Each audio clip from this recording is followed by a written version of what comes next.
Decode the world unfiltered. கத்தோலிக்க திருச்சபையினுடைய 267வது Pope தன்னுடைய 88வது வயதில் உடல்நலக்குறைவால் காலமாகி இருக்கிறார். அந்த செய்தி குறித்து தான் இன்றைக்கு டிகோட் செய்ய இருக்கின்றோம்.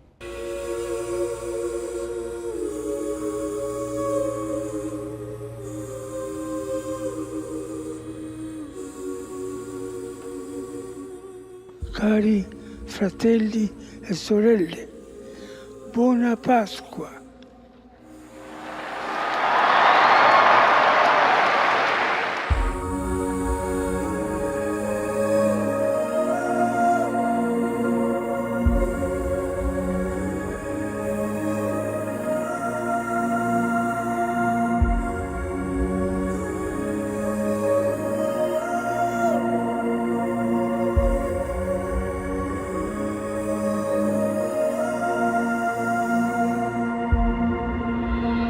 நூற்று 40 கோடி கத்தோலிக்க மக்களுடைய தலைவர், கத்தோலிக்க திருச்சபையினுடைய 267வது போப் தன்னுடைய 88வது வயதில் உடல்நல குறைவினால காலமாகி இருக்கிறார். வேட்டிகனில் போப்பினுடைய நிதி செயலாளர் கர்டினல் கெவின் ஃபேரல் அவர் தான் போப் காலமானதை உறுதி செய்திருக்கிறார். பணிவான குணத்திற்காக கோடிக்கணக்கான கிறிஸ்தவ மக்களால் மட்டுமல்ல, உலகம் முழுக்க இருக்கக்கூடிய அன்பை நேசிக்கக்கூடிய அத்தனை பேராலும் கொண்டாடப்பட்டவர் போப் பிரான்சிஸ். அவர் தன்னுடைய இறுதிச் சடங்கு மிகவும் எளிமையாக நடத்தப்படணும் அப்படிங்கிற கோரிக்கையை, உத்தரவை கடந்த ஆண்டே வெளியிட்டிருந்தார். மேலும் ரோமில் இருக்கக்கூடிய எஸ்கிலினோ அப்படிங்கிற இடத்துக்கு பக்கத்தில் இருக்கக்கூடிய பசிலிக்கா சாண்டா மரியா மாகியோர் அப்படிங்கிற இடத்துல தான் தன்னுடைய கல்லறையை அமைக்க வேண்டும் அப்படிங்கிறதும் அவருடைய கோரிக்கையாக இருந்தது. இங்குதான் தன்னுடைய வெளிநாட்டு பயணங்களுக்கு முன்னாடியும் பின்னாடியும் போப் பிரார்த்தனை செய்வது வழக்கம். வழக்கமாக வேட்டிகன் நகரில் இருக்கக்கூடிய செயின்ட் பீட்டர்ஸ் பசிலிக்கா அடியில் இருக்கக்கூடிய குகைகளில் தான் போப்கள் அடக்கம் செய்யப்படுவாங்க. மற்ற போப் ஆண்டவர்களுக்கும் இப்போதைய போப் பிரான்சிஸ்க்கும் என்ன வித்தியாசம், ஏன் இவ்வளவு பேர் கொண்டாடினார்கள் அவரை அப்படின்னு பார்த்தீங்கன்னா, அவருடைய கடந்த கால வரலாற்றை பார்த்துட்டோன்னா அதுக்கு பிறகு உங்களுக்கே தெரிய வரும். போப் பிரான்சிஸ் 1936ஆம் ஆண்டு அர்ஜென்டினாவில் இருக்கக்கூடிய பியூனஸ் அயர்ஸில் பிறந்தார்.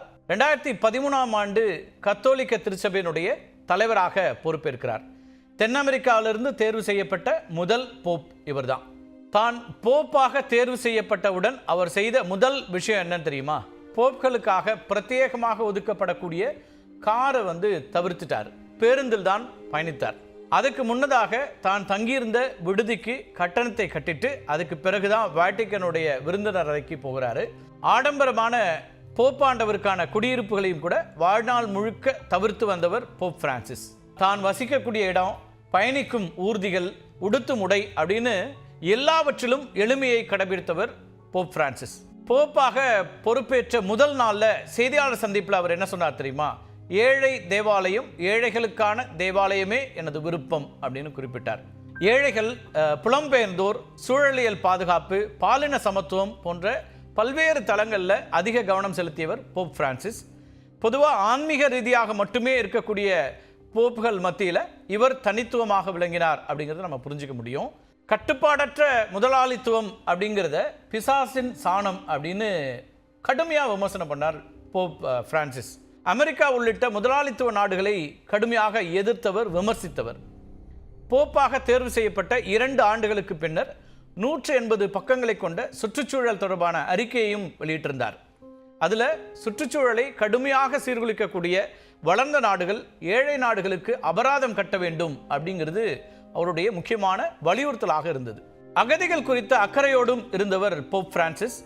அவர்களை மனித குலத்தின் சதுரங்க பலகையில் சிப்பாய்களைப் போல பயன்படுத்தக்கூடாது அப்படின்னு குறிப்பிட்டு வந்தார்.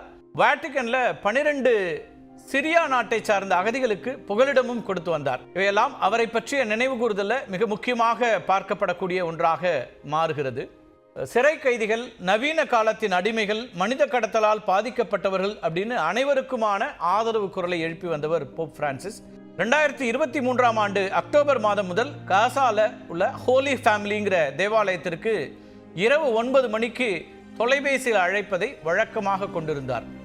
ஒவ்வொரு நாளும் அந்த தேவாலயத்திற்கு தொலைபேசியில் அழைப்பு கொடுத்து கொண்டே இருந்தார் போப் பிரான்சிஸ். உடல்நலக் குறைவால மருத்துவமனையில் அனுமதிக்கப்பட்டிருந்த காலத்திலும் கூட ஒரு நாள் கூட தொலைபேசி அழைப்பை அவர் நிறுத்தியதே இல்லை. அந்த அளவுக்கு அந்த பகுதியின் மீது மிகுந்த அக்கறையோடு இருந்தவர் போப் பிரான்சிஸ். இன்னொரு பக்கம் போப் பிரான்சிஸோட காலத்தில் பல கிறிஸ்தவ தேவாலயங்கள் பாலியல் குற்றச்சாட்டுகளுக்கு ஆளாகின. இந்த குற்றச்சாட்டுகளுக்கு இடையில் என்ன செய்தார்னா 2019ஆம் ஆண்டு உலகில் உள்ள அனைத்து பிஷப்களையும் வரவழைத்து ஒரு ஆலோசனை நடத்துகிறார். தேவாலயங்களில் பாலியல் குற்றங்கள் நடைபெற்றால் அவற்றை மறைக்காமல் தேவாலயங்களுடைய நிர்வாகத்திடம் தெரிவிக்க வேண்டும் அப்படிங்கிறது போப் பிரான்சிஸோடைய மிக முக்கியமான அறிவுறுத்தலாக இருந்தது. அவர் சொன்ன இன்னொரு துணிச்சலான கருத்து அப்படிங்கிறது பயங்கரவாதம் குறித்தானது. இஸ்லாமியர்களை பயங்கரவாதிகள் அப்படின்னு அடையாளப்படுத்துவதை கடுமையாக எதிர்த்து வந்தார் போப் பிரான்சிஸ். பொதுவாகவே உலகம் முழுக்க பொது புத்தியில் இருக்கிறதுங்கிறது பயங்கரவாதம் அப்படின்னா அதை உடனடியாக இஸ்லாத்தோடு தொடர்புபடுத்தக்கூடிய ஒன்றாக இருக்கிறது. அதை கடுமையாக எதிர்த்தார் போப் பிரான்சிஸ்.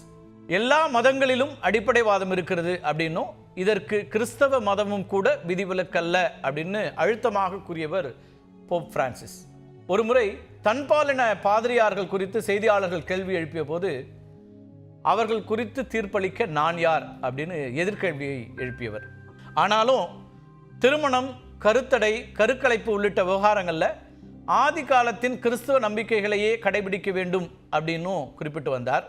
இவர் நம்மவர் அப்படின்னு போப்பை இடதுசாரி கொள்கையாளர்கள் கொண்டாடி வந்தாலும் கூட அவர் தாராளவாதியா அல்லது பழமைவாதியா அப்படின்னு வரையறுப்பதில் ஒரு குழப்பமும் நீடித்து வந்ததுன்னு சொல்லலாம். இந்த மாதிரி விவகாரங்களால் போப் பிரான்சிஸ் சுற்றுப்பயணங்களின் போது ஒரு ராக் ஸ்டாருக்கு அளிக்கப்படக்கூடிய வரவேற்பை மக்கள் தந்து கொண்டிருந்தார்கள்.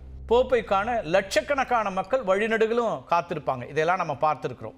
இளைஞர்கள் தொழில்நுட்பத்தை அதிகமாக நம்பியிருக்க கூடாது அப்படிங்கிறது போப் பிரான்சிஸ் கொடுத்த ஒரு அறிவுரை. மகிழ்ச்சிங்கிறது ஒருத்தரோட ஃபோனில் இல்லை, அந்த ஃபோனில் டவுன்லோட் செய்யப்படக்கூடிய செயலியில் இல்லை அப்படின்னு அடிக்கடி சொல்கிறது போப் பிரான்சிஸோடைய ஒரு முக்கியமான கூற்று.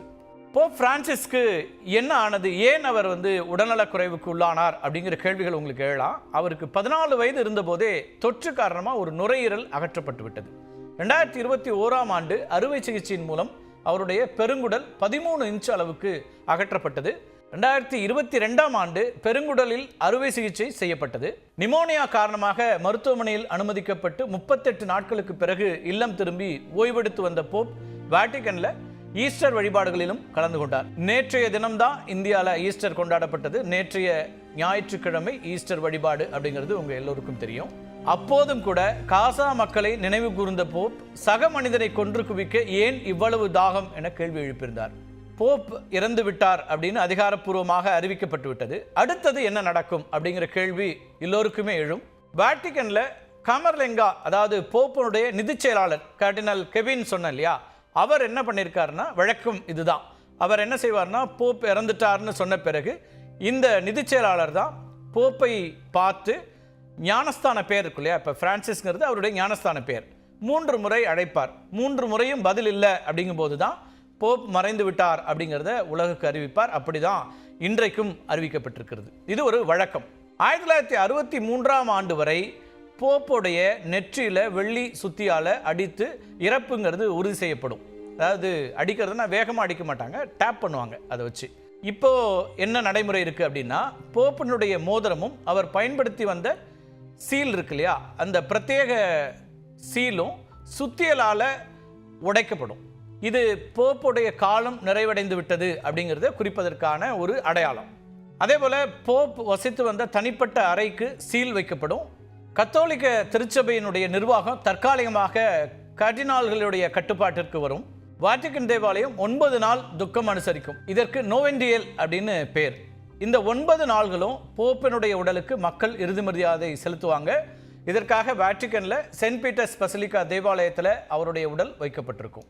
வரலாற்று ரீதியாக போப்களுடைய உடல் அப்படிங்கிறது எம்பார்மிங் செய்யப்படும். அதாவது ஒரு போப் மறைந்து விடுகிறார், காலமாகி விடுகிறார் அப்படின்னா அவங்க உடலை எம்பார்ம் பண்ணுவாங்க. அடக்கம் செய்யப்படுறதுக்கு முன்னாடி போப்பினுடைய இருதயம் அகற்றப்படும். இது ரொம்ப முக்கியமானது. ரோமில் பிரபல ட்ரெவி நீரூற்றுக்கு அருகில் இருக்கக்கூடிய தேவாலயத்தில் தான் 20க்கும் மேற்பட்ட போப்களுடைய இருதயங்கள் நினைவு சின்னங்களாக பாதுகாக்கப்பட்டு வருகின்றன. ரோமில் இருக்கக்கூடிய எஸ்குலினோ அப்படிங்கிற இடத்துல தான் பசிலிக்கா சாண்டா மரியா மாகியூர் அப்படிங்கிற பகுதியில் கல்லறை அமைக்கணுங்கிறது போப் பிரான்சிஸோடைய வேண்டுகோள். இதற்கு திருச்சபை சம்மதித்தால் வாட்டிகனுக்கு வெளியே அடக்கம் செய்யப்படக்கூடிய முதல் போப் அப்படிங்கிறதும் இவராக இருப்பார். இப்போ போப் பிரான்சிஸ் இறந்துட்டாரு. இந்த இறந்த காலத்திற்கும் மற்றொருவர் தேர்வு செய்யப்படணும் இல்லையா? இதற்கும் இடைப்பட்ட காலத்தில் வேட்டிகனுடைய நிதி செயலாளர் திருச்சபைக்கு தலைமை தாங்குவார். தற்போது அயர்லாந்தை சேர்ந்த கர்டினால் கெவின் ஃபேரல் தான் வேட்டிகனோட நிதி செயலாளராக இருக்காரு. நம்ம ஏற்கனவே குறிப்பிட்டிருந்தோம். அவருக்கு 3 கர்டினால்கள் உதவி பண்ணுவாங்க. அதாவது இந்த 3 பேரும் 3 நாளுக்கு ஒரு முறை மாற்றப்படுவார்கள். இதுதான் நடைமுறை. ஒவ்வொரு 3 நாட்களுக்கும் 3 கர்டினால்கள் மாற்றப்படுவாங்க. போப் ஆவதற்கு யாருக்கெல்லாம் தகுதி இருக்கு அப்படிங்கிற ஒரு கேள்வி இருக்கு இல்லையா? அடுத்ததா ஒரு போப் தேர்வாக வேண்டும் அப்படின்னா அதுக்கு தகுதி வாய்ந்தவர்கள் யார் அப்படிங்கிற ஒரு கேள்வி அடிப்படையாக எழும். ஞானஸ்தானம் பெற்ற எந்த ஒரு கத்தோலிக்க ஆணும் போப்பாக தேர்வு செய்யப்படலாம். பெண்களுக்கு அந்த வாய்ப்பில்லை. 1379ஆம் ஆண்டு முதல் போப்கள் கர்டினால்களால் தேர்வு செய்யப்படுறது அப்படிங்கிற வழக்கம் இருக்கு. சரி, போப்பை தேர்வு செய்வதற்கு யாரெல்லாம் வாக்களிக்கலாம், அவங்களுக்கு யாருக்கெல்லாம் அந்த வாய்ப்பு இருக்கிறது அப்படிங்கிற ஒரு கேள்வி இருக்கலாம். 80 வயதிற்கு மேற்பட்ட கார்டினல்ஸ் அவங்க வாக்களித்து போப்பை தேர்வு செய்ய முடியும். தற்போது 252 பேர் அப்படி இருக்கிறாங்க.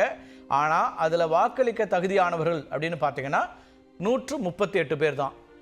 அதாவது 80 வயதுக்கு குறைவாக இருக்கக்கூடிய கார்டினல்ஸ்ங்கிறது 138 பேர் தான் இருக்கிறாங்க. போப் தேர்வு எப்படி நடைபெறும் அப்படிங்கிற ஒரு கேள்வி அடுத்ததாக உங்களுக்கு எழலாம். போப் உயிரிழக்கும் போது உலகில் உள்ள அனைத்து கார்டினல்களும் வாட்டிகனில் கூடுவாங்க. வாட்டிகனில் இருக்கக்கூடிய சிஸ்டைன் சாப்பல் அதில் தான் தேர்தல்ங்கிறது மிகவும் ரகசியமாக நடத்தப்படும். ஒவ்வொரு கார்டினல்களும் தங்களுடைய விருப்பத்தை ஒரு வாக்குச்சீட்டில் எழுதி அதை பலிபீடத்தில் இருக்கக்கூடிய ஒரு கிண்ணத்தில் வைப்பார்கள். போப் தேர்ந்தெடுக்கப்படுவதற்கு 2/3 பங்கு பெரும்பான்மை தேவை. இது பெரும்பாலான நாடாளுமன்றங்களில் சட்டமன்றங்கள் இருக்கிற மாதிரி ஒன்றாக இருக்கிறது. ஆனால் அறுதி பெரும்பான்மைங்கிறது இங்கெல்லாம் பாதிக்கு பாதி. ஆனால் ஒரு முழுமையான முடிவு எடுப்பதற்கு இப்போ நாடாளுமன்றங்கள்லாம் ஒரு பில் பாஸ் ஆகணும்னா 3/2 பங்கு தேவை இல்லையா? அந்த மாதிரி 3/2 பங்கு பெரும்பான்மைங்கிறது தேவை. யாரும் தேர்வு செய்யப்படலை அப்படின்னு இருந்தால் என்ன செய்யலாம் அப்படின்னு ஒன்று இல்லையா? அப்போ என்ன ஆகுனா, அதாவது 3/2 பங்கு யாருக்கும் வாய்ப்பு கிடைக்கல அப்படின்னா ஒரு நாளைக்கு 4 சுற்று வரை தேர்தல் நடைபெறும். இது தொடர்ச்சியாக அந்த தேர்தலை நடத்திக்கிட்டே இருப்பாங்க. ஒவ்வொரு சுற்றுக்கு பின்னரும் வாக்குச்சீட்டுகள் எரிக்கப்படும். அந்த வாக்குச்சீட்டுகளை அப்படியே வச்சிருக்க மாட்டாங்க. அந்த சுற்று முடிந்த பிறகு அந்த வாக்குச்சீட்டுகளை எரித்து விடக்கூடியது வழக்கமாக இருக்குது. அடுத்த போப்பாண்டவர் யார் அப்படிங்கிற முடிவை எப்படி அறிவிப்பாங்கன்னு உங்களில் சில பேருக்கு தெரியும். ஆனாலும் இங்கே குறிப்பிட்டு சொல்லணும், ஒரு புகைப்போக்கியிலிருந்து வரக்கூடிய புகையை வைத்து தான் தேர்வு நடந்து விட்டதா இல்லையாங்கிற முடிவுக்கு வருவாங்க. கரும்புகையா அல்லது வெள்ளை புகையா அப்படிங்கிறது முக்கியமான ரோல் பிளே பண்ணும். சிஸ்டைன் சாப்பல் சொன்ன இல்லையா, அங்கே இருக்கக்கூடிய புகைப்போக்கியிலிருந்து கருப்பு நிறத்தில் புகை வெளியானா போப் இன்னும் தேர்வு செய்யப்படவில்லை அப்படிங்கிறது பொருள். ஒருவேளை போப் தேர்வு செய்யப்பட்டு விட்டால் வெள்ளை நிறத்தில் புகை வெளியேறும். போப் தேர்வு பல நாள்கள் கூட நீடிக்கும். 2013 போப் பிரான்சிஸ் தேர்வு செய்யப்பட்ட போதும் கூட 2 நாட்கள் தேர்தல் நடந்துச்சு. அப்போது மொத்தம் 115 கார்டினல்கள் வாக்களித்தாங்க. அதில் 5ஆம் சுற்றில் முடிவில் தான் போப் பிரான்சிஸ்க்கு 90 வாக்குகள் கிடைத்தன. 3/2 பங்கு வர்ற வரைக்கும் அந்த தேர்தல்ங்கிறது நடந்து கொண்டே இருந்தது. தேர்வு செய்யப்பட்டதற்கு பின்னர் என்ன நடக்கும் அப்படிங்கிற அடுத்த கேள்வி வரும் இல்லையா? போப்பாக தேர்வு செய்யப்பட்ட கார்டினாலிடம் அவரது ஒப்புதல் கேட்கப்படும். முதல்ல அவர்கிட்ட ஒப்புதல் கேட்பாங்க. நீங்கள் தேர்ந்தெடுக்கப்பட்டிருக்கீங்க, உங்களுடைய ஒப்புதலை நீங்கள் வழங்க வேண்டும் அப்படிங்கிறது கேட்கப்படும். அவர் ஒப்புக்கொள்ளும் பட்சத்தில் தன்னை எவ்வாறு அழைக்க வேண்டும் என அவரே தீர்மானிப்பார். பெரும்பாலும் முந்தைய போப்களை பெருமைப்படுத்தும் விதமாகவே அவர்களுடைய பெயர்களையே தங்களுக்கும் தேர்வு செய்வார்கள் போப்கள். இது வழக்கமான ஒன்று. அதுக்கு பிறகு தேர்வு செய்யப்பட்ட போப் பாரம்பரிய வெள்ளை உடையில் செயின்ட் பீட்டர் சதுக்கத்திற்கு எதிர் திசையில் உள்ள பால்கனியில் தோன்றுவார். இது சுமார் 30 to 60 நிமிடங்கள் வரை நீடிக்கும். இதுக்கு பிறகு போப் தன்னுடைய தலைமைக்கான கொள்கைகளை தன்னுடைய முதல் உரையின் மூலமாக உலகுக்கு அறிவிப்பார். அதில் தான் தன்னுடைய உரையின் மூலமாக இந்த போப் என்ன விதமான கருத்தை முன்வைக்கப் போகிறார் தன்னுடைய காலத்தில் அப்படிங்கிறது வெளிப்படும். காசா பகுதி மீது மிகுந்த அக்கறையோடு இருந்தவர், போரினால் ஏற்படக்கூடிய இழப்புகளை உணர்ந்தவர், அதனால் போர் வேண்டாம் அப்படின்னு சொன்னவர், அன்பை அதிகம் நேசித்தவர் போப் பிரான்சிஸ். அவருடைய மறைவை அடுத்து உலகம் முழுக்க அவருக்கான பிரார்த்தனைகள் நடந்து கொண்டிருக்கின்றன. 9 நாட்கள் அவருடைய உடல் பொதுமக்களுடைய பார்வைக்காக அஞ்சலி செலுத்துவதற்காக வைக்கப்படும். பல நாடுகளுடைய தலைவர்களும் போப் பிரான்சிஸினுடைய மறைவுக்கு தங்களுடைய இரங்கலை தெரிவித்திருக்கிறார்கள். போப் பிரான்சிஸ் எப்படிப்பட்டவராக இருந்தார், இதற்கு பிறகு ஒரு போப் எப்படி தேர்வாவார், அந்த நடைமுறை என்ன அப்படின்னு பல்வேறு அம்சங்களை பார்த்தோம். மீண்டும் ஒரு காணொலியில் சந்திக்கலாம் நண்பர்களே. நன்றி, வணக்கம்.